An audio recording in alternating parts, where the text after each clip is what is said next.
Sir ఇప్పుడు ఒక విషయం ఉందమ్మా. నేను ఇంటికి భోజనానికి వస్తున్నాననే విషయం ఎందుకులేండి సార్. సురేఖ, నా గ్రే సూటును బ్లాక్ ప్యాంటు ఎవరు ఎత్తుకెళ్ళిపోయారండి, అది కనపట్టలేదు అన్నావు కదా. నువ్వు వర్రి అవ్వకలా ఉంది, దొరికింది, ఎక్కడికి పోదు, తీసుకొచ్చి ఇచ్చేస్తా అమ్మాయి, గ్యారంటీ. మన సుమ్మాయి ఎప్పుడు ఇంటికి వచ్చిందో, ఎప్పుడు చేతికి పనివాటం కల్పించిందో కానీ ఇచ్చేస్తా. సార్ మీరే పెద్ద మనసుతో ఇచ్చేస్తూ ఉంటారు, సూట్లు మేము వేసుకొని తిరుగుతూ ఉంటాం. చాలా కాస్ట్లీ అమ్మా.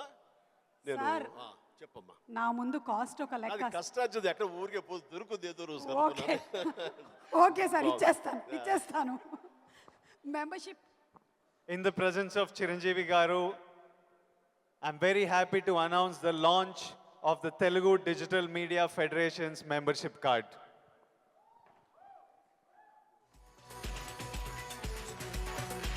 దివ్య గారు, లోకేష్ గారు, అలాగే సివిఎల్ఎన్ ప్రసాద్ గారు, చంద్రశేఖర్ గారు,